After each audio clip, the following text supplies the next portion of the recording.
And now, the international Vienna for everyone. And now, the international Vienna for everyone. So I'd like to hear first about the Brazilian American thing that you were talking about. Yeah, so both of my parents are Brazilian, and in 1991, my dad was given like a research position in the U.S., and basically a year later, I was born there in Washington, D.C. And then We're in 1992? Yeah. That's my year as well. Nice. What's your month? November 1st. My first? Yeah. You're kidding me? I'm November 2nd. Well, What a coincidence. well, you were born in Albania? Yes. What, do you know the time? It was Monday about 8 in the evening, 8 p.m. Okay, so that was already the second, because I was just thinking of the time zone. Yeah, it was the second, yeah. Sure. But yeah, so I was born there, but then when I was like 7 months old, my parents went back to Brazil. Uh-huh. And that's where I grew up until I was 12. What city you grew up? It's a relatively small city called Joinville. It's in the south. A lot of people have heard of Florianopolis. It's about 2 hours north of there. But it's kind of close to the coast, but not on the coast. And it's a town of about, when I was growing up, about 300,000, 350,000. I think nowadays it's about 600,000. It's a very like industrial city, lots of blue collar work and factories and manufacturers and stuff like that. Yeah. But you left the USA when you were 7 months, you said? Yeah. So I have no recollection of the first time I lived there. Yeah. But you seem to be a native English speaker. Well, when I was 12, then we went back to the U.S. Okay. So first, when I was 12, we went to Atlanta, Georgia, or a suburb outside of Atlanta. And just because my dad's job moved him there. Uh-huh. And yeah, so we were there for another 2 years. So we came back to Brazil when I was 14 to the same town. And but at that point, my dad wanted to go back to the U.S. for good. So he spent a couple of years trying to find a way to find a job and a visa and stuff. And eventually, when I was 16, he found a place to work, and so we moved back. This time to Illinois, Central Illinois. To Illinois? Yeah. Really? Yeah. What city? Well, it was first. It was a little village called Muhammad. That had about, I think, 7,000 people in it, and very tiny. But it was like a satellite town to Champaign area. Champaign is like the. I know that. I got my driver's license there. Yeah. I spent 2 years in Chicago. Okay. And when I went to get my driver's license, there were no available spaces in any of this institution, and the nearest possible in time it was in Champaign, Illinois. Oh, nice. And I drove there for 2 hours from Chicago. Yeah. And I got my driver's license. But that's a lovely place to be. Yeah, so I finished high school in Muhammad for 2 years, and then after graduating, I went to college at University of Illinois, which is in Champaign. So I lived there in that area for 6 years total, 6.5 years almost. So I did my bachelor's there and studied there, and then. What did you study? Nuclear engineering. Nuclear engineering. Yeah. That just opened a huge topic just today, because you're a stand-up comedian and you study nuclear engineering. Yeah. How? Why?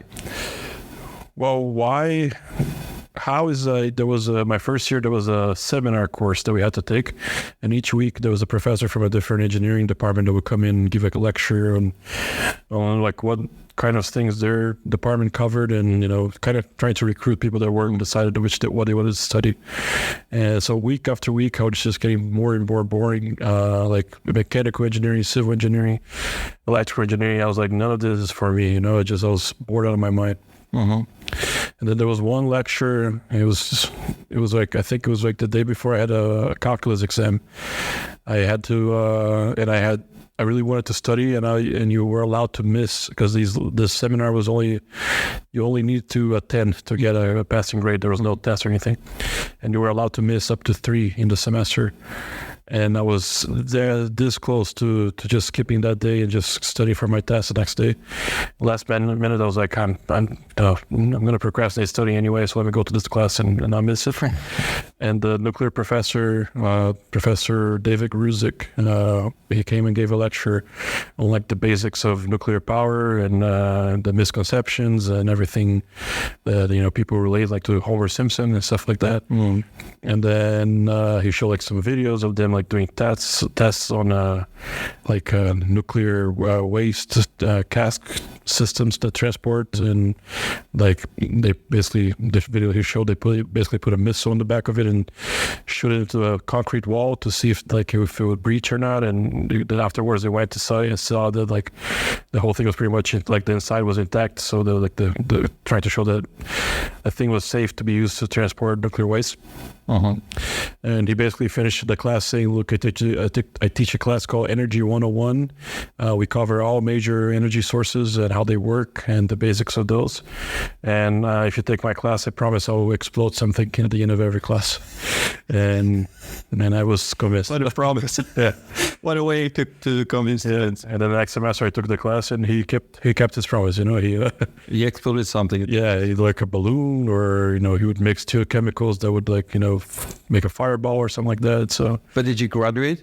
Yeah, that was like the first class. So that was like the one I got the idea of studying that, but I used to have basically no knowledge of nuclear anything.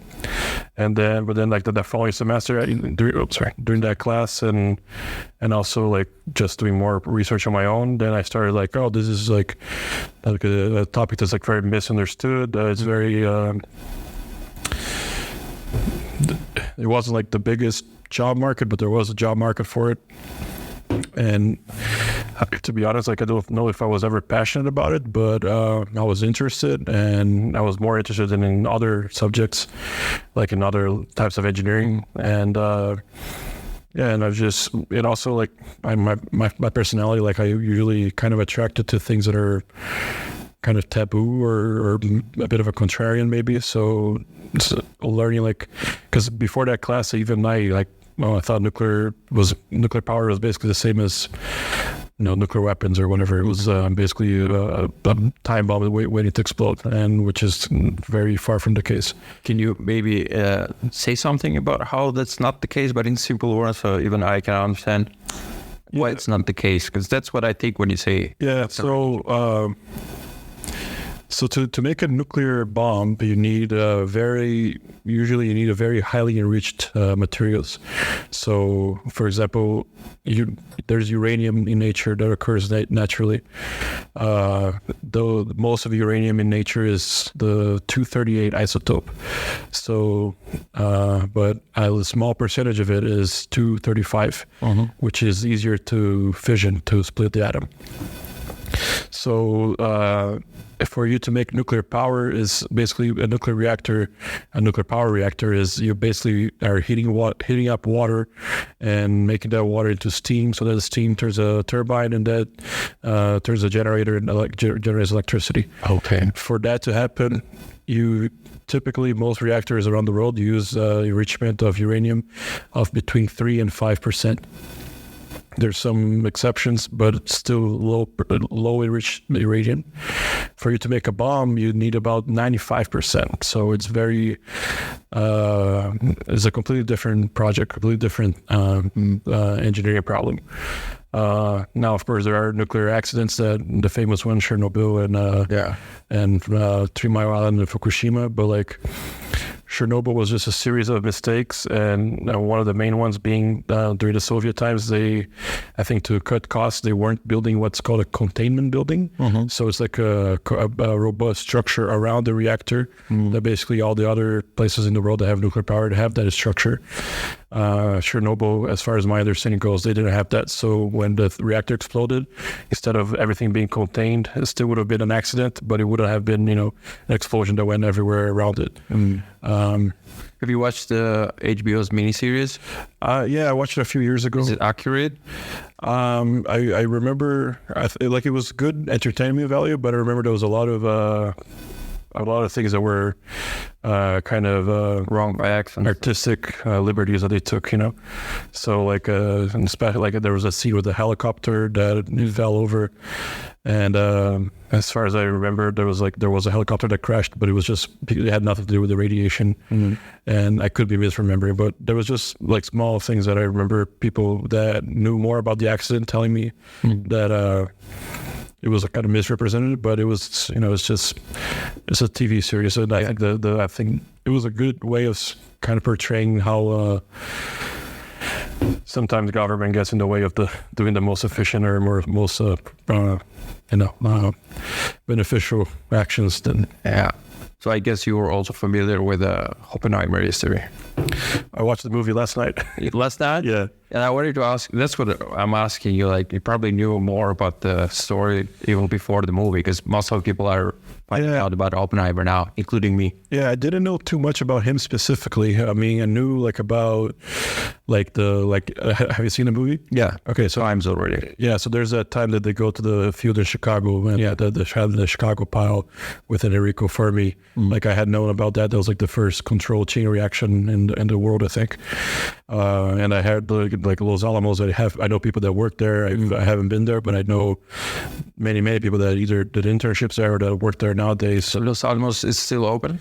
Yeah, it's a major national laboratory, in New Mexico, and they do all types of research for all types of applications of science. I think most of it is around nuclear, but I don't think it's not like weapons focused now. There's all types of applications for civilian use, and well, I don't think they would say that it's open to weapons anyway, even if it was. Yeah, I mean they might still be working on developing stuff. I don't know, but because even if in the movie that tells the story, it says that they were actually developing sort of the system, let's say the technology, not the weapon itself. It's what it was later used as a weapon. So anyway, whatever they might be doing now, they're developing the system, the technology, and then it depends on what they want to use it for. Yeah, it's I think it's still. As far as my understanding go, like back in the last century, there was a lot more science done for the sake of science. So like for like research purpose, just to explore how something works. Nowadays, it's a lot more money driven. So people do experiments and do research. They usually which is natural, but they're backed by like a grant or some sort of company sponsoring them. So they're kind of doing science with the goal of developing something. So I don't know. I mean, I've never worked in a national lab, so I don't know how much general science is done for the sake of research versus for the sake of developing something useful. But I would imagine that if that happens, like if general science is done, it would be in a place like that. Yeah. What was your dad researching in the U.S.? He's a mechanical engineer and he works in refrigeration systems. So most of his life he worked for a company that did refrigerator compressors in Brazil. And then after that he worked for another company that makes the refrigerators itself. And then another company that... I guess it's okay to say because it doesn't work there anymore, Coca-Cola. So he worked in projects to how to make sure that Coca-Cola that is served cold across the world is done so in like an efficient way, so that it, because they don't want to be the people responsible for a refrigerator catching on fire or something like that. So right. So you inherited this science curiosity from your dad in a sense, or I guess in a sense, yeah. I mean, I think he's been always much more interested in it than I was. I think in some senses I was like, to me, taking math and physics class, they weren't easy, but I knew that like as long as I paid attention and like focus, I could get it. Could get it naturally. Yeah. There was people that had they could do it way easier than me. Like they understood things. I had to go and study and look, but eventually I knew that it would click for me. And it wasn't like I had any other goals or passions at the time. So I just decided to study that with like the idea of having like a secure career eventually, I guess. So do you have the secure career now in nuclear engineering? I have had it so far. I worked in the U.S. in a company that is, I did an internship in a company that was, they're the main operators of nuclear reactors in the U.S. I think they own, I don't know how many, but over 20. out of the 100 or so that are in the U.S. Private? Sorry? Private? Private, yeah. In the U.S., it's mostly private, yeah. And then I did that for 6 months, and then I went to graduate school to get a master's at Georgia Tech in Atlanta, and there I studied computational reactor physics, which was never something I had much interest in, but it was what the scholarship was available in. It's all right. So. Yeah, it was interesting, but it wasn't something I wanted to pursue further after. It was just a lot of computer programming and dealing with like old types of computer codes. That is really my main source of inspiration, I think. So I did that, and then when I was about to finish that, I came to Vienna for the first time in 2018, and I did an internship at the UN here, at their nuclear agency, and it was a good experience as far as getting a feel for what the international organization setup is like. As far as living in Vienna the first time, it was okay, but like I was an intern and I didn't really have much money to spend, so it was a bit of a like I felt like I was missing, wanted to do more things, but I couldn't really go as many places as I wanted to, or experience as many places, or do as many things in Vienna as I wanted to. But it was still fine. I still enjoyed it and made friends. And then at the end of, or in the middle of 2019, I went back to the U.S. and worked in a different company that also industry leader, but they're basically mostly involved with nuclear waste management, and also who hired me is the person who was in charge of decommissioning, so closing down nuclear power plants and doing the projects of tearing them apart and doing the deconstruction in a safe and effective way. And then I was working there for about 1.5 years, almost 2 years, and I just wasn't really feeling the company culture or the surrounding geographical area. Different from Europe and the UN. Yeah, especially like I lived in Illinois, like I said, for 6 years, and which is like more of a rural area. And then I lived in Atlanta for, at that time, about 5 years total, which is more of like a big city / suburb area. And now this time was in a place called Camden, New Jersey, which is across the river from Philadelphia. But it's the town itself was very rough. It used to be the murder capital of the U.S. And nowadays, because of the mobs. Is that where the mob used to throw people? I'm sure there was mobs in Jersey and mobs in Philly, but I think this town mainly used to be like more of a factory town, and then things, factories started to go away, and so just people stayed and they had no jobs, so just poverty took over. And it's not as bad as it was at one point nowadays, but it's still quite. It's still, I think, the lowest income per capita of the U.S., so it's still a very poor area. The reason I worked there or went there to live is because the company that hired me, they were part of this project to try to revitalize the area. So they built this giant facility, and a couple other companies around were also trying to build stuff to bring people to the area. Did it work?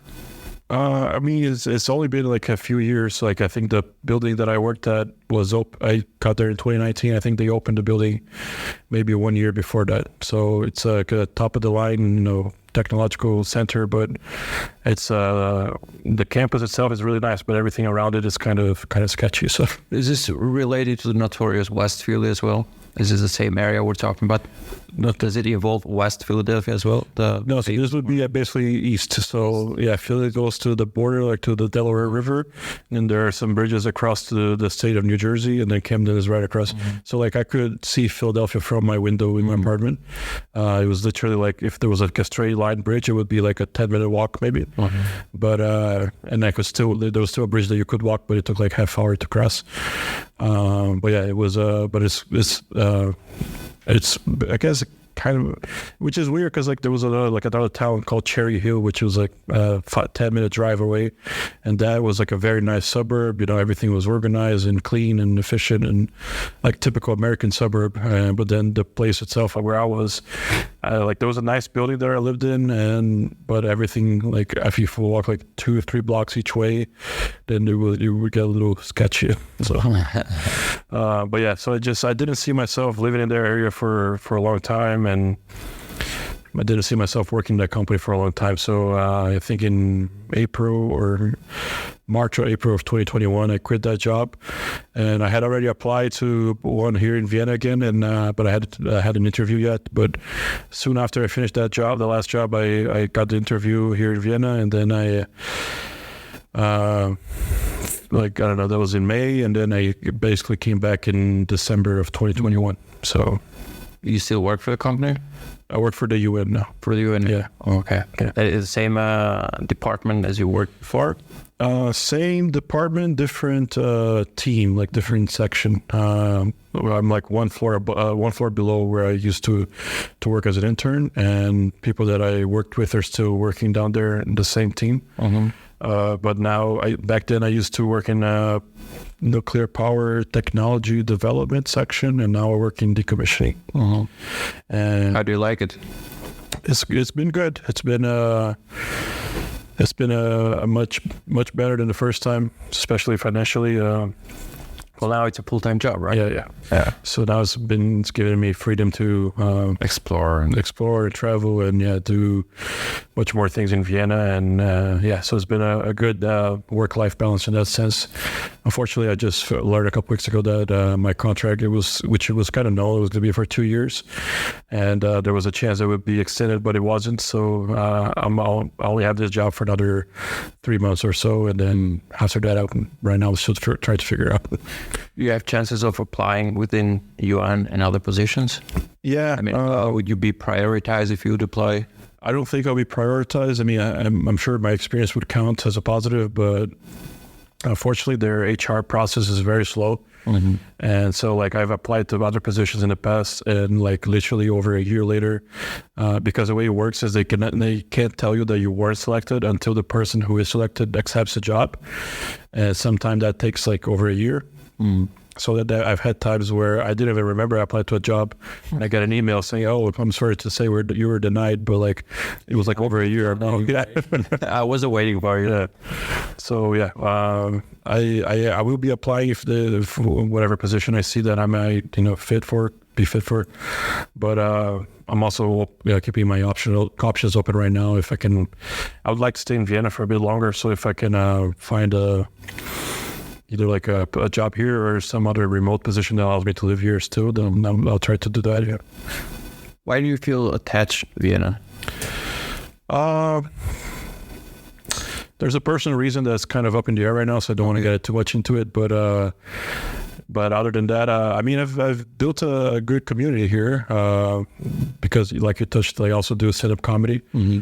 So the first time I lived here, I made friends with some people, and now this time again, the scene has grown quite a bit, the English scene, and so it's I feel like I've developed a good support system. And I have many like last year during my birthday, I just called my friends to go to a pub and just drink for the night, and I probably had more people on my birthday last year than I've had in, I don't know, since I was a little kid. So, have you been doing stand-up all these years, or since when? The first time I ever went up was in November of 2016. Mm-hmm. So almost 7 years ago. Yeah. But then the first time it was okay. Like it was good enough for me to want to do it again. Looking back, if I look at the video nowadays, I can't even watch it because it's terrible, but it felt good enough. Like I got at least a few laughs, and it felt good enough to try again. But I was very busy at that time with my master's. And I wasn't really trying to do it everywhere that I could. I was just going back to the same comedy club in Atlanta, mm-hmm. And it's probably the best place like open mic wise in the U.S. maybe, because there's always it's called the Laughing Skull Lounge, uh-huh. And they have open mic 3 nights a week, which is very rare for comedy clubs. But they have Monday, Tuesday, Wednesday, and almost always it's a small club. It sits like 70 people. Mm-hmm. and almost always it's sold out, even open mic nights. And it's a great place to start. But they have so much demand for spots that they can only give you once every month or a month and a half, because you can only sign up again after you perform. So if you perform, let's say tomorrow or Monday, then on Tuesday you can sign up again. But the next time they will give you a spot will probably be in 4 to 6 weeks, depending on how much people are in the line. It's So that's how I was doing it the first few months. I just did it 4 times over like the first 5 months or so. And the second time was a little bit worse. Third time was a little bit worse. Fourth time was really bad. And I was like, oh, maybe it's not for me. And then I didn't do it for, I think, from like maybe March or April of 2017. And then until like September, I was at my university lab just working on stuff on the weekend. And out of the blue, I got this email saying that the comedy club was offering a comedy class. And I always thought it would be weird to take a comedy class because I don't know if you can teach someone to be funny. Yeah. But I was like, you know what? Let me give you this one more chance, one more try, and see what happens. And that's how and then I took this course. It was like a 6-week course with like 12, 15 people maybe. And basically every week we would have like an exercise of like, not to necessarily write jokes, but I'll kind of, so like learn structures. Yeah, learn structure, learn small things like when you get on stage, taking the mic stand out of front of you, because otherwise it's distracting. Some people get nervous and start like wrapping the mic cord around their arm. It's like, don't do that, because that's every little thing you do. Watch these things. Yeah, and also it was a great way to get feedback. And the goal of the class was to, at the end of the 6 weeks, to have a very solid 5 minutes of comedy to perform at a graduation show. So it's basically like a public speaking course. Yeah, and they don't teach you how to make the joke, but they teach you how to behave, the gesture, and all that. Yeah, it's like you have to bring your own ideas, of course, but like they both like the teacher. One teacher was the owner of the club, Marshall Charles, and then the other was Ian Aber, a very funny comedian. And that's how I met like 2 of my closest friends to this day are from that class, and some of the other people in the class I'm still very friendly with. And so at the end of the 6 weeks, we had each like a 5-minute set that was, it wasn't amazing, of course, because we were still all new, but it was better. Yeah, it was good enough to perform and feel confident that at least I have 5 minutes of material. Yeah. Then I would like to highlight 2 things that I noticed on your Instagram. Like, first you opened for David Russell, right? Like Russell Peters. Russell Peters, sorry. Yeah. Where was that? And when? And how? So,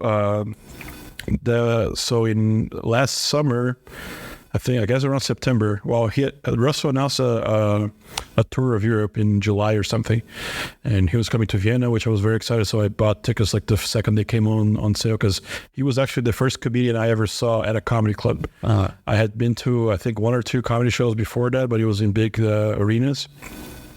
And Russell, I had just found out about him. This is 2014. I found out about him on Netflix, and I was just watching everything like on YouTube that they had about him. And just by chance, I went to his website, and he was playing in Atlanta where I was that night. And he was playing there Thursday, Friday, Saturday. Every show was sold out except for the one on Thursday, which was that same evening that I found out. So I asked my dad if he wanted to go with me, because at the time I didn't live there, so I didn't have any friends there or any friends. So my dad went with me, and it was just like a crazy. It was the first time I experienced a comedy club, like a proper American comedy club, and it was just an amazing atmosphere. I fell in love with it right away, and I've been a fan of him ever since. So I had seen him again, I think in 2016, and again in 2021. So I had seen him perform a few times already. And always watching everything, all the specials he would post and stuff like that. And so when he announced his European tour, I got very excited. I was going to get to see him in Vienna again. Yeah. And these people, these big acts, they usually travel with a comedian, with them. They bring like a comedian from the US or wherever. And but like I think it was in September, he posted a video on his Instagram just saying that he was coming to Europe, and he wasn't bringing an opener. He wanted to get the best person from each city to to open for him. So you had to submit a video of up to 15 minutes, and so I did. I filled out the paper, the form, and I told it, I put in that I lived in Vienna, and sent him my video. And every day, literally, every 5 minutes, I go on my email. Yeah, to refresh. Did they say when were they going? No, they didn't announce anything. And it was about. The show here was on October 6th, I'm pretty sure, which was a Thursday. Yeah, on October, or maybe the last day of September, a week before the show. Last year. Yeah, a week before the show, they still hadn't announced anything, so I figure, they found someone else, I guess. Yeah. And I was at the open mic waiting for my turn to go up, and I just get a phone call from Canada, and I figured it was a spam. Yeah. But then last second, right before I clicked decline, I really they liked my video. Russell Peters from Canada, they asked actually, me where I was based out of. So I went outside and I picked up, and it was he goes, "Are you based out of Berlin or Vienna?" I go, "Oh, I'm based out of Vienna." He's like, "Okay, can you do the show in Berlin?" I'm like, "I guess, yeah, of course." But he's like, "Okay, we'll fly you out and put you up, be in contact soon." And I was like, "Okay, do you need someone for Vienna?" And he was like, "Oh, actually, we found someone else for Vienna, but we thought you were out of Berlin, so we'll bring you to Berlin." And I was like, that was one of the best news I've ever received. But it's funny that they called you and they had found another one for Vienna. Yeah, so Vienna. Someone who's already been on your podcast, Reginald Barris, did it here in Vienna. Yeah, so I think I remember that. Yeah, I've seen that. So I went to the show because I already had tickets. So I went and we watched the show. And then afterwards, I went backstage and I met Clayton, the manager, and Russell, and they were all very nice. And yeah, they were like, "Well, I'll see you in a few days in Berlin." And so the first time that you met Russell as well, or you didn't meet him there? It was the first time. It was the first time I talked to him. Yeah, I had been in the same room per se, but yeah, first time I spoke. He was he's always really nice, really generous. He's always busting balls, and there was someone with me at the time, and he made fun of her name, and just making jokes all the time. And then that was on a Thursday, and the Berlin show was on a Sunday. So I went to Berlin and I did the show there, and it was crazy. I mean, I had been to the same venue 4 years before, almost to the date. I had been to the same venue to watch Dave Chappelle there. And now I was gonna go back to perform, which was unbelievable. So wow. How many people? I think there was about 1,400. Yeah, I've seen that video. I think you posted that video, or someone else did. Yeah, it's on YouTube. Yeah, and it wasn't it really took me a few minutes to get my grounding. Yeah, a lot of emotions, I guess. Well, not only that, it's because I'm used to performing in these places, in Vienna, these pubs or small rooms that have room for 50 people, maybe 100. So it's everyone is close to you. The sound bounces off the walls, and this place was gigantic. It was actually a music venue, and so the ceilings were I don't know how 20 meters tall or something, and the lights are bright on your face, and so you see 100 people in the first 2 rows, but there's another 1,300 in the back, but you don't see anyone. And so I would tell a joke, and I would hear them laughing, but it sounded very distant. So it took a second to realize that they actually were laughing, and because at the beginning I thought they weren't. They were, yeah. Which is also I figured I later thought about this. A lot of times when people in Europe go to comedy shows, these big comedy shows, not everyone, but a lot of times these are people that they see these guys on Netflix or on TV and stuff, and then they have never been to a comedy show before. So a lot of people, they don't even expect that there was going to be an opening act. Mm-hmm. So, I go out there, I start telling jokes, and people have no idea what's going on. So I just, I battled it through. It wasn't terrible. I think it was okay for my first time performing that type of show. But yeah, and then what came after this, and how did it boost your career? Well, I came back to Vienna, and then I was having a nice week, just still riding that wave of how cool it was, the experience and everything. And I was just happy that I got to do it, and hoping that someday I might get to do something similar again. It was crazy because so the show was on Sunday. I came back, spent the week here. On Friday, I'm just at work, still. I think I had just posted on Instagram. I think like a picture of me like right before the show and like telling like how grateful I was for everything. And then 20 minutes later, I got another text from Clayton Peters, like his brother. He was like, "Hey, are you free to do the show in Stockholm next week?" And I was like, "Hell yeah!" So a week later, they flew me out again to Stockholm and to perform with him again. Wow! And this time was even a bigger place, 2,000 people. And I was so sick. I got sick. Like, the show was on a Thursday. I started feeling my throat, just scratch a little bit on Sunday. Kept getting worse and worse and It was worse. winter, right? Yeah, it was end of October. Yeah.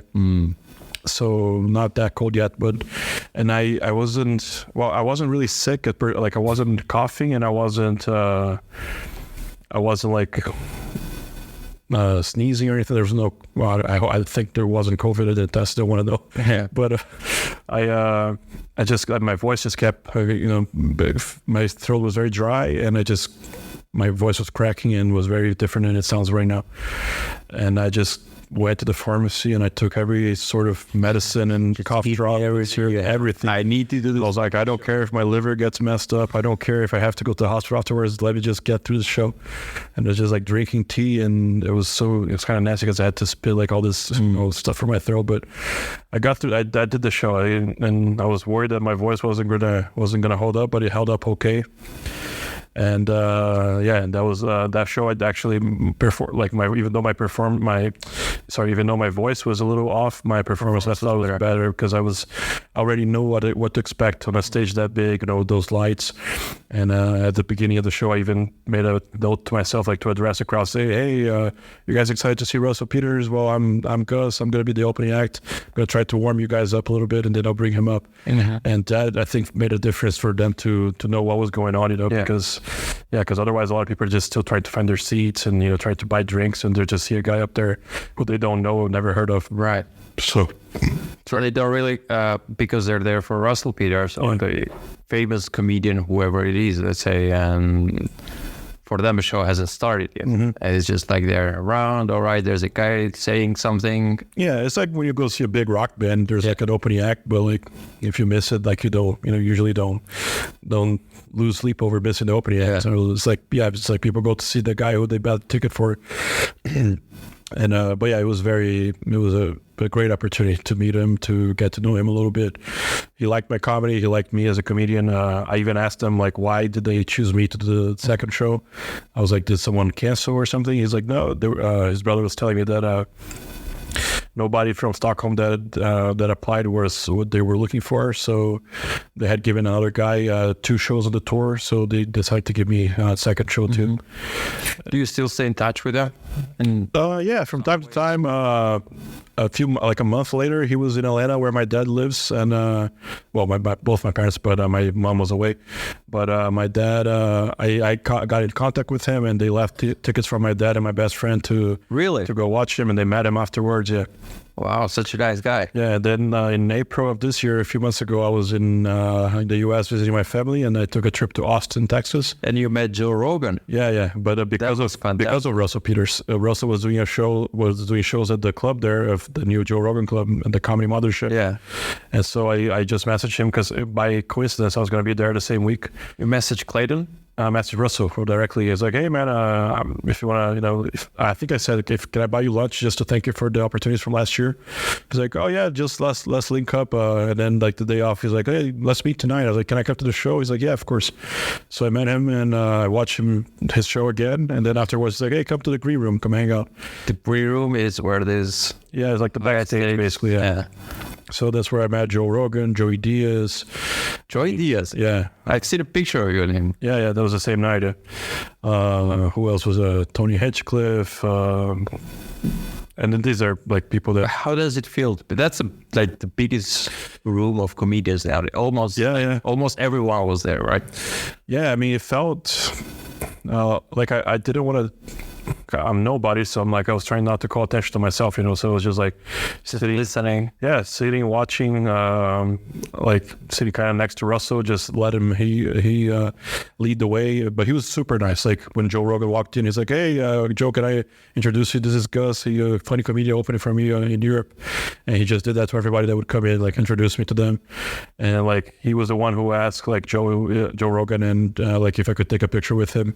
He's like, "Hey, Joe, can I get a picture of you with this guy here?" And because he knew I wasn't gonna ask, because like I didn't want to be the, because it's like his like, you know, his place, you know. It's like it's supposed to be like this probably hangout. Yeah, like I didn't want to be the guy, like the fanboy in the you know, in the. Because it's not like if I saw him in the street, maybe it would be okay asking for a picture. But like in that scenario, I just wanted to sit back and not. Like you were there, and it would be weird because it would put you like a few step backs because you were already in the room. Yeah, and just for a selfie, like. Yeah. I didn't want to be that guy. But then Russell was like, "Hey, can I get a picture of you with this guy?" He's like, "Oh yeah, of course." And then we spoke for a few seconds, and he was also a very, very nice guy. And then afterwards at night, like after the second show ends, the comedy club closes, and there's a bar downstairs that is open to the public until 11, but is only open to the staff and the comedians after 11. And so we were hanging out there for another 2 hours or so, and it was surreal because there was a moment that was me, Joe Rogan, literally like right here, like I could touch him, like if I just touched my hand, and Brian Redman, who's another big podcaster, was right next to me, and then another comedian was opening for Russell that weekend. Was next to me, and so the four was just having a conversation about fucking. Sorry, you can say whatever the fuck you want. About like comedy in Boston when Joe Rogan started in the 80s, and talking about aliens and stuff like that. And that's so typical Joe Rogan. He does it in every fucking single episode. Yeah, everyone who's his guest has to talk at least for 30 minutes with Joe Rogan about aliens. Yeah, and how great it is to take a cold shower in the morning. Yeah, but it was cool because I mean I listened to his podcast for many years now, and it was kind of like he's a veteran of podcasting. Yeah, but it was kind of like cool to see that he's kind of the same person outside of the. He is. Yeah. Cool. I would also love to meet him. It's like I think everyone who has a podcast or does a podcast would like to meet Joe Rogan at a certain point. Yeah, I mean, even if you're not the biggest fan of him, like you gotta respect how you built something from literally less than your setup here to. He turned doing podcasts. He turned it into a real profession, and he gave to everyone else a voice and some inspiration to proudly and loudly say, "I'm doing a podcast, and that's what I do." Yeah. And that's what I want to do for a living. I think before that, no one was daring to say that they would do a podcast and try to do that for a living, or at least to do that like part-time or consistently. Yeah. It was still the time that people would say like, no one would take them seriously if you say I'm doing a podcast before Joe Rogan. He turned it into a real profession, like with a nice and perfect studio with a video set. I think he's the only one on Spotify doing a video. I don't know, but as an exclusive contract with Spotify. Yeah. So he's definitely. Yeah, I mean, he changed the. You know, we own him. A lot. Yeah, and now he's trying to give back to comedy community by having this comedy club, which is amazing comedy club. What does he do in the comedy club? Like he gives chances to new comedians, or what's the thing? Yeah, they have 2 open mics a week, which is also like more than most other comedy clubs. And then they have a show called Kill Tony, which is where comedians do 1 minute of material, and then they interview with the host Tony Hinchcliffe. Mm-hmm. And that's very a lot of comedians are doing well on that show, and they're blowing up. Like they're performing all over the country and selling out tickets because of appearing on that show. And he has like this whole. I think like all the people who work there, not the waiters and wait staff, but like all the security and all the door guys are all comedians also. So they get to do spots in front of real audiences, and it's. And it's just like the setup of there's two performing rooms, and one is I think sits about 250 people, and the other is like 100, but they're both like perfect setup. I heard he didn't want to put food in there. Sorry? He was in an interview. Serve food. Yeah. He was talking about this with I forgot the name of this comedian who has this new Netflix show. he was talking. I completely forgot his name. Anyway, and he was asking why there's no food there. Well, no, he was talking to Gabriel Garcia. Now wait, Gabriel Iglesias, yeah.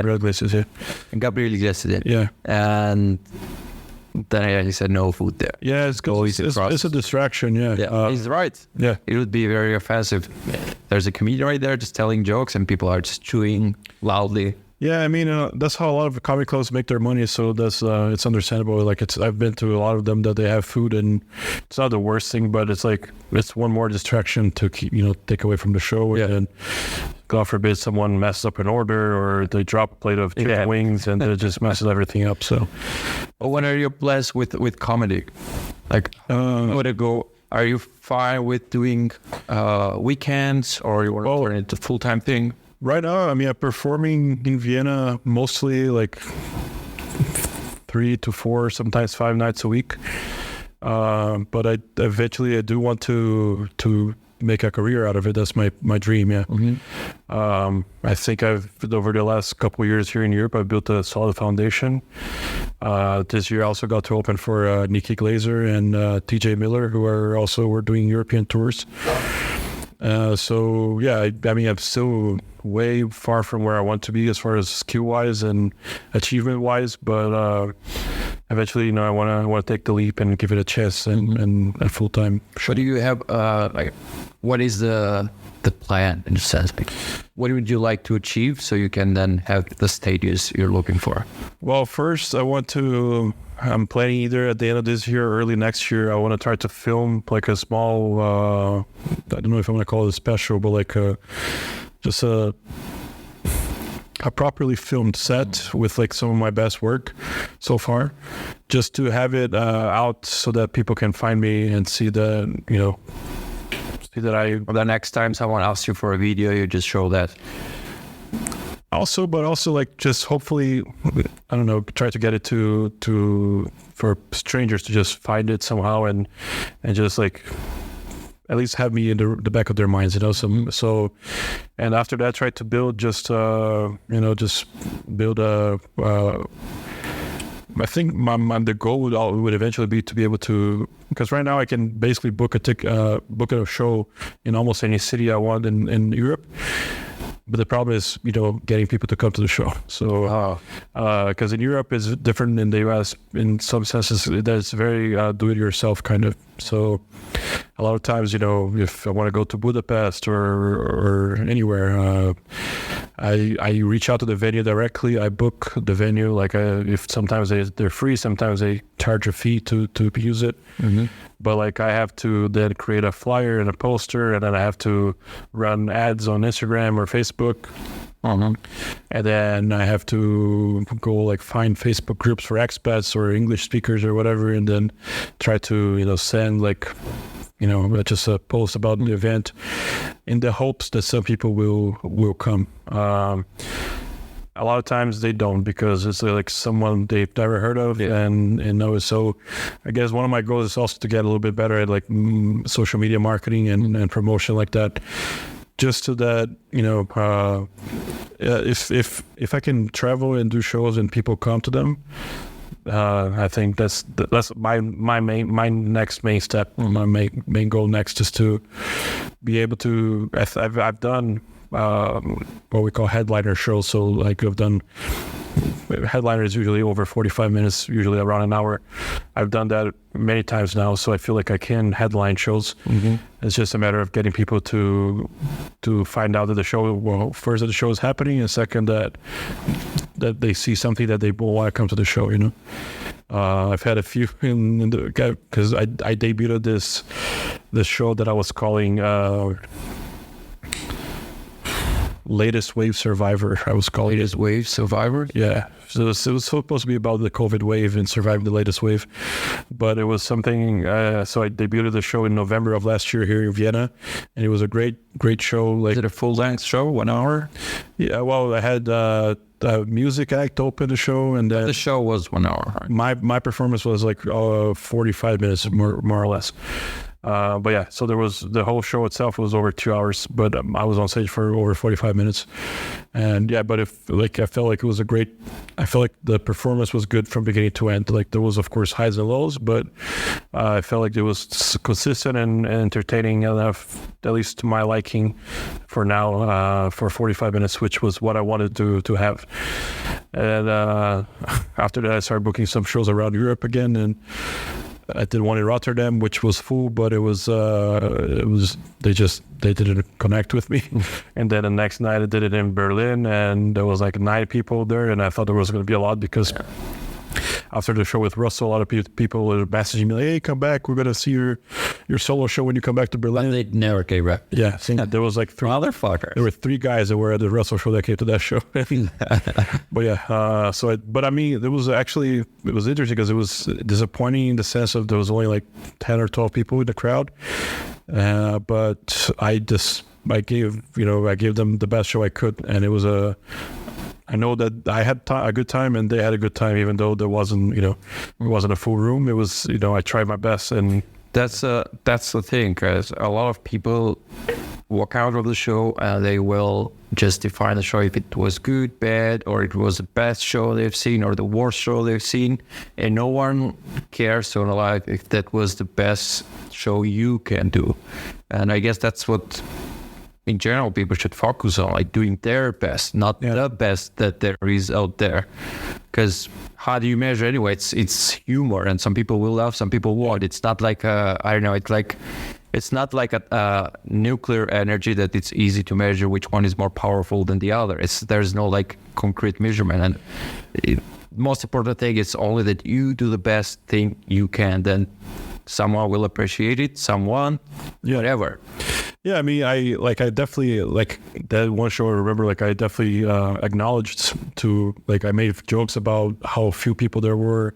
Like I joked about like, oh, we could have done this show during lockdown because it would have been, few enough people that it would be okay to have the show during COVID lockdown. But I still performed all the jokes with like enthusiasm, and if the joke didn't get a big laugh in the beginning, which I've been guilty of sometimes, like quitting on the joke and just trying to move on to something else. I was like, no, let me go through them, and they paid money and they gave me their time. I'm gonna do the best I can. Yeah, so, yeah. It's like there's a old story. There was a girl whose dad bought her a cheap car, like an old Volkswagen. And she didn't want it, and she wanted to sell that. And then she goes to the Volkswagen shop, and she wanted to sell it. They offered $1,000 just for the Volkswagen. And then she's not happy with it. She didn't want $1,000, and then she goes to another store, which is like these car dealers, a regular one, and they also offer like $1,500 for the car. And then she goes, he doesn't accept it, and then she goes to another dealer who was specialized in vintage car, and there they offer her like $10,000, and she sells it for $10,000. And the point of the story is that it may be just not the right place for the material or for the car. It's not just that the car it's not valuable or the material is not valuable. It depends on where you sell it. Yeah, there's definitely in the comedy you definitely have to find. I mean, you don't want to. I think a good joke would get most people to laugh, but you definitely, people are going to relate to your type of humor or not, and this is okay, That's also the thing with humor, because a lot of people just expect to laugh out loud, to hold their stomach with their hands. But the point with joke, it's not only that, it's also to be relatable and to make you think like, oh yeah, that's true, that happened to me last week or whatever. Yeah, don't realize that the comedy is about finding the truth so deep in human minds. It's not just to make them laugh, it's also to tell them what they're all thinking, but no one is saying out loud. Yeah. And it's kind of hard sometimes in Austria to do that, because a lot of times Austria will just they'll look at you and smile, but they don't really laugh. Yeah. And afterwards they come up here and say, oh, that was a great show. Yeah. Why did you laugh? Yeah. Where's the noises coming out? Is it Austrians the worst audience you ever had? Oh man, I don't know. Well, most of shows I do here in Vienna is usually a minority of the audience is Austrians. Mm-hmm. Is usually I've done a few of those shows that are mostly German, and then they have some English acts. And I don't know if I would say they're the worst. No, I don't want to categorize. Like, it's definitely easier to do comedy in other places. Like I went to Barcelona like a month and a half ago, and it's like just like they laugh at everything. So, Yeah. and maybe even like they were all Spanish. There was like a lot of international people, but I don't know if it's like the setup or I don't know exactly what happens. But like even in Germany, like I've had a lot of great shows in Germany. I've had a lot of great shows in Bratislava, and it really depends. Like I guess it seems like people in Austria are more, when they come to a comedy show, they're prepared not to laugh. They're like challenge you. Let's see if this guy's gonna make a stuff tonight. Yeah. But in Barcelona, in Spain, in other Mediterranean countries, for example, they just come prepared to have a good night, to have fun, and that's it. Whatever this guy says, I'm gonna laugh anyway because I paid my ticket or I paid for my drink. I'm gonna have a good time. Yeah. And could also be, I don't know, could also be a matter of economy. For example, take Barcelona or Spain that has lower salaries. And if people pay for a comedy show, they might think that, all right, I paid this much and it has to be worth it. So they prepare their mindset. They anyway gonna have a good time there because they paid for it. And in Austria, where the salaries are a bit different, they are not, so that they're going to survive without the money ticket. So they can afford to complain after. Yeah, maybe there's a bit of that, but I don't know. I think it's just a more,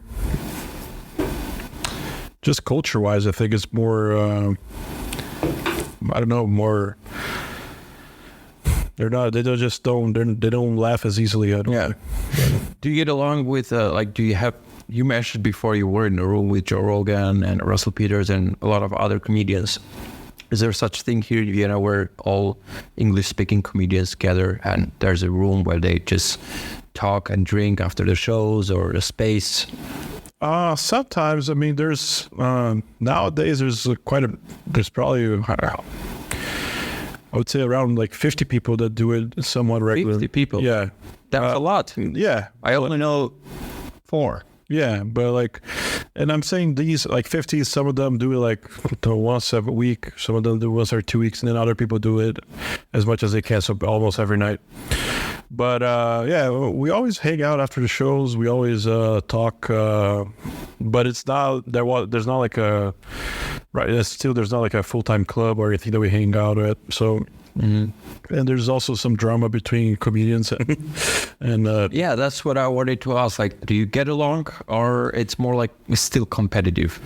For the most part, yeah, but there's just some people that have big egos and they just, they think, I don't know, there's people that do comedy for a year, try to dictate how things should work and who should be able to perform or not, even though they're barely new. Yeah. I mean, I'm still, in the grand scheme of things, I mean, I really started taking it seriously in 2018, so I'm like, I guess, about 5 years in now and still very new in the grand scheme of things, but as far as Vienna, I'm one of, maybe there's like 4 other guys who are about as experienced as I am. But but there's a lot of people who have way less experience and they have a lot more opinions. So. Yeah. Well, I remember a monologue from Louis C.K. in Saturday Night Live. He came up and said, I've been doing comedy for 35 years and it's been going great for 5 years. So I guess it's such a hard thing to do that it really, really takes a long time to achieve that great as in professionalism, and that everything you say, it's perfect, and everything you do, it's perfect, and everyone should listen to you. What do you think? Yeah. It takes a long time? Yeah, for sure. It's really, I was never like an extroverted person. I was never into performance or anything like that. I just started doing it just because I felt compelled to, I always liked make people laugh, but I always felt like I needed to be comfortable with someone to make them laugh, like be comfortable around them. And I just start from listening to podcasts. I just started listening because I had been to a few comedy shows, but I had never stopped to think how one would go about starting it. I had never even crossed my mind because I would watch Chris Rock on TV. I never stopped to think, I wonder how he went from not doing that to being there now. I never thought to stop thinking about that. And but eventually I found out you go to an open mic and the first few times, at least for me, was just about try to be okay being in front of people and being on a stage,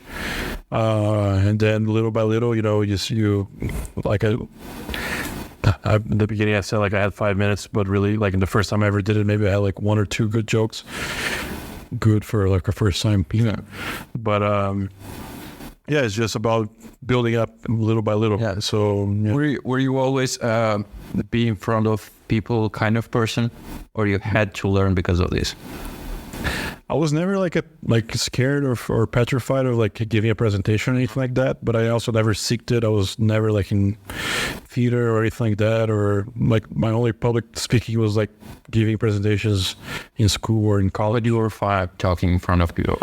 Yeah, I mean, I figure, I don't know, I feel in the beginning when I wasn't doing well, like the first times I bombed, like I felt like crap because I felt like, you know, I was being judged and it didn't feel good. But eventually, you know, once I started feeling like I had some good jokes, then I felt like I could rely on those. And then and also that's like another thing about comedy clubs, especially in the US, like there's it doesn't really matter what you look like, what you sound like, you know, where you're from, for the most part. Yeah. If you can do comedy, if you're funny, yeah, you know, people will accept you. Yeah, they don't care about your accent. Yeah, they don't care about like. Yeah. I mean, they might make fun of it, but just because that's the environment, you know. Yeah. But like, as long as you're taking, and even if you're not good, if you're trying, if they see that you're, you know, as long as you're not like obnoxious or if you're not, you know, disrupting the show or making other people uncomfortable.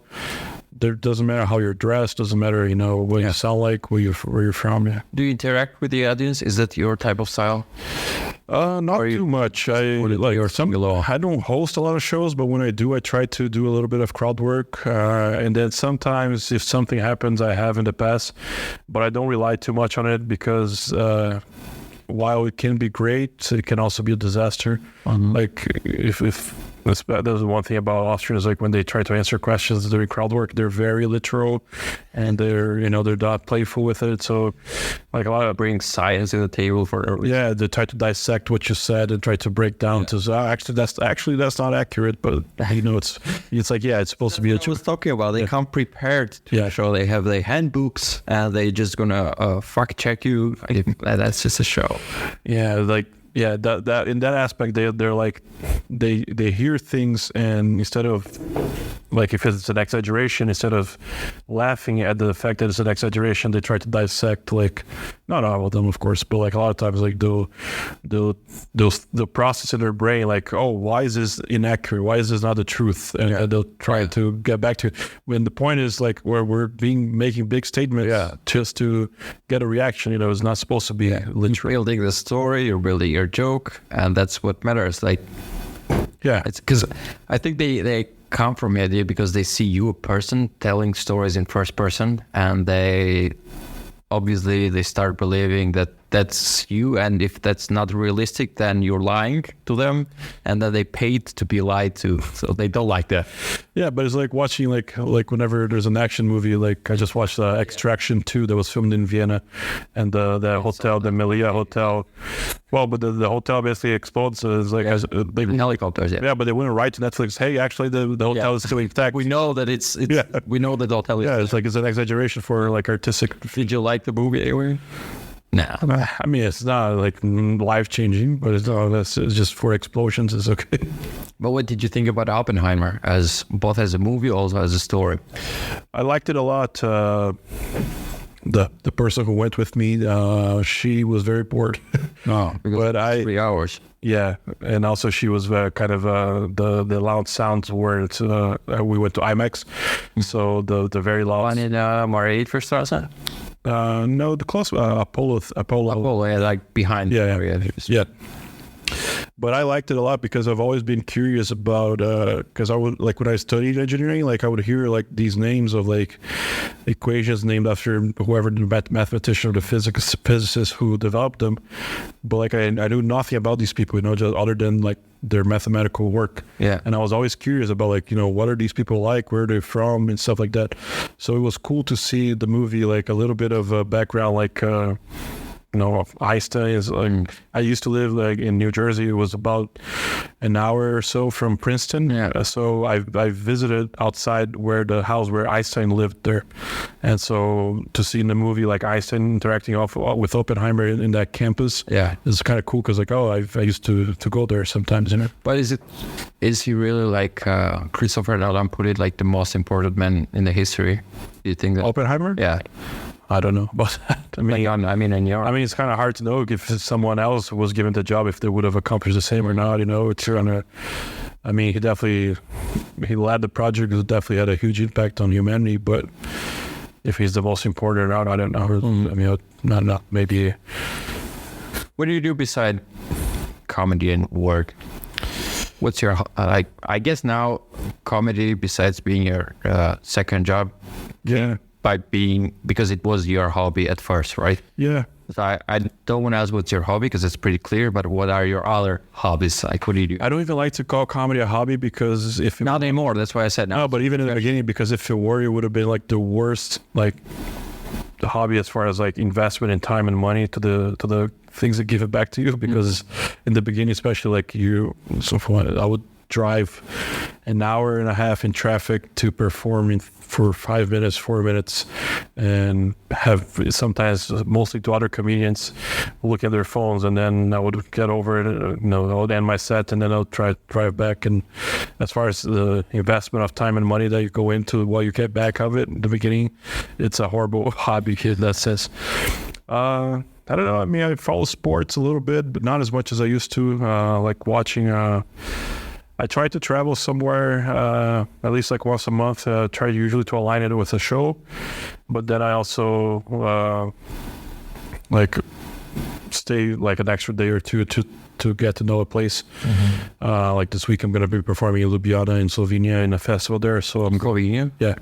So I'm going. What's the festival? Punch Festival. Punch? Yeah, P-A-N-C, but it's pronounced Punch, I guess. And it's at the Ljubljana Castle, which is a very nice venue, I think. Is it a comedy festival? Yeah, it's a 5-day festival, as far as I know. It's all the other days are like in Slovenian or Croatian, and then Tuesday is in English and international night. So, how many comedians are going to be performed there? On my night, I think it's 5 plus the MC. And do you come back in Vienna within the same night, or you stay there? The next day? Yeah. The next day. Yeah. And is it like we sort of discussed this, that you're trying to turn this into a full-time thing, but so far can you consider it worth it also economically? Like, what would be the thing that would turn it full-time? Just that you have more shows, or that you are paid more? Then that could pay my bills with it. Yeah. Right now, that hasn't been my goal yet. If like I will do shows for free, because I just wanted to get on stage and get better. But yeah, if it was full time, then I would have to, because, for example, this festival, like I'm traveling there, they're covering my bus ticket and my hotel, and they're giving me a fee. So I'm probably not going to lose money, but just by being there for 2 days and just buying meals and also like taking time off of work, like I'm probably gonna about break even, Yeah. So yeah, it's like I've done a lot of shows where I've lost money, but so far for me that's been okay, just because I have another income, and so I've been taking the opportunities to to develop as a comedian. But if I do go full time, or when that happens, I'll have to be more selective to make better financial choices. Yeah. You don't have to say numbers, but were you paid when you opened for Russell Peters? Yeah. Yeah. Wow. Yeah, so they flew me out, they put me in the hotel, they paid me a fee. I took someone with me who I shouldn't have, and I lost money overall. You should have taken the fee, or the person? The person. You didn't want to share that special experience with the person, or what do you? At the time I did, but then later things went south. So I ended up. Well, no, I'm just joking. Like, I don't regret. Yeah. It's okay. Like, I don't. But like, I was just joking because of taking that person, I lost money on the trip. But it's okay. Like, I would have done that show for free, definitely, if they said, hey, can you come? But like when I opened for TJ Miller so they got a call out of nowhere, and they asked me if I could open for him in Estonia this year in May. and they asked me what my fee was, and so I told them it was the same promoting company that did organize the Russell shows. So I told them what I got for Russell Peters for 20 minutes, and they said I would be doing 15. So I said, so it would be, I could take this much, less than Russell gave me. So this will be my fee, and then the travel costs. And they're like, okay, we're gonna get back to you. And then they got back to me, it's like, hey, we can give you €150 and no travel costs. And I was like, well, I'm sorry, but just the plane ticket to Estonia and back was like 200 at the time, because it was very low, very small time I had. So I was like, I can't, I mean, if you just cover my travel costs, I'll do it, but I can't do it just to lose money. Yeah. And because it also depended on who it was. Like if it was like one of my idols, like Bill Burr or something, I definitely would have. But they came back and was like, okay, we can cover your travel costs but then no fee. And I was like, okay, at least I got a trip and a show, and I'm glad I did. Like, even that's more to that. Yeah, I mean, I in a sense I lost money in quotes because of buying stuff there. Like I was there for like meals, 2.5 days. So just buy food and stuff for 2 days. So in that sense, I quote unquote lost money, but it's somehow you can kind of justify, like, I would have bought food anyway. But then I performed in a beautiful, like the most beautiful theater I've ever performed in. It wasn't completely full, but it was mostly full. It's great for experience. Yeah, since you extended your CV in openings. There was 400 people there. They really were a nice crowd, and I became acquaintances with this guy who had lives all over the U.S. Yeah, and he told me, next time you come to the U.S., you want to be in New York, send me an email. I'll try to help you, get some shows or something. So even though, like, if I look at my checking account, even though there's a little bit less money, to me that's a worthwhile investment. Yeah. Well, it's not just money to measure also things. So yeah, of course. First of all, it's time. Like, 'cause there's one thing that you can buy with money, it's time. You can buy money with time. You can buy time with money, but then you made such amazing things and experiences, and now you have like at least 3 very good listings in your resume that you opened 2 times for Russell Peters and 1 time for TJ. And for Nikki Glaser too. Yeah, for those, so 3 big things. Yeah. Which anyway will pay off. I'm pretty sure will pay off later. And that $150 or $200, it's nothing compared to the real experience that you're getting there. So. Yeah. And it's sometimes it's good not to break this deal just because they're not offering $100 more, $200 more. Yeah, so that was my and I think I have to leave it a little bit, but just that was my thought process when I started comedy. Like, I started like right before I finished my master's degree, and I was like, well, I've already studied, for now almost 7 years, and it was a lot of hard work to study. Let me do comedy, but also get a little bit of fruits from my labor for studying all that stuff. And so it's given me the opportunities to do these shows with either little pay or no pay. Yeah. But it's been. Do you have a regular place here in Vienna, or where for Oslo? There should be something that I'm not sure I can announce yet, but it's there should be in the next few weeks a place opening up, and I'll probably have a show there every Thursday starting next month. Well, you let me know when it happens. Yeah, for sure. Yeah, and I'll definitely post on my Instagram and stuff. Yeah. And and then other than that, there's shows almost every night in Vienna. There's today there's Votive Cafe. It's every Saturday there. Every Sunday also they're organized by a different person, but also the same place. In September, Mondays, we'll start again at Charlie P's. That's right. That's very close to where I live. I'll definitely come to Charlie P's. Yeah, it's always a good... it's down in the basement? Yeah. Oh, that's a cool place. It's always a good environment there, yeah. And then there's every, I think, Wednesday, there's an open mic at Mi Barrio. Every Thursday for now, there's one at Joe and Joe at the top of IKEA. So almost every night there's something going on there. Yeah. And... I really don't have much time. I was curious about the podcast that you mentioned earlier. What was it about? That was kind of the problem. There wasn't much of a theme. I was just, I guess I was talking mostly to comedians. And I just some of the episodes were just me talking about like Commenting. yeah. There's an episode I've been meaning to go back to listen to because I think it was about almost 4 years ago now, and I did like a 5-year goal plan kind of thing. Yeah. And I want to go back to listen to see what I said and what I achieved or not. But yeah, there was I had one interview with a guy called Rafi Bastos, and he's a Brazilian comedian, and he's he was probably one of the most, I think in 2011 he was Time magazine selected him as the most influential person in the world on Twitter.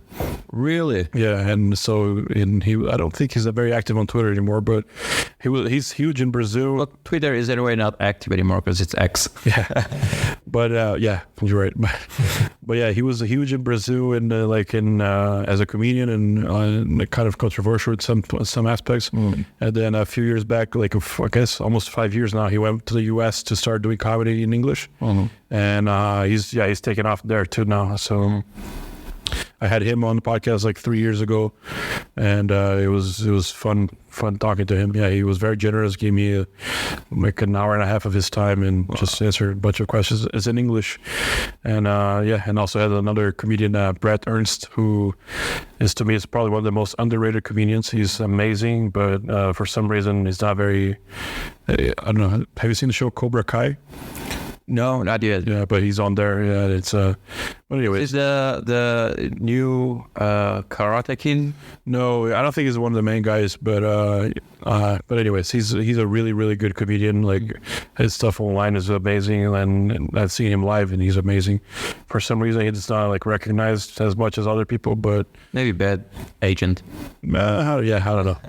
Like he's definitely successful. He does shows all over the U.S., but like there's people who are not nearly as good as him and who are way more famous. But I had him on too, and so I did I think about 20 episodes or so. Most of them with my friends, and I think the last one was like in November of 2020. And I thought about doing it again, and maybe someday I will get back to it.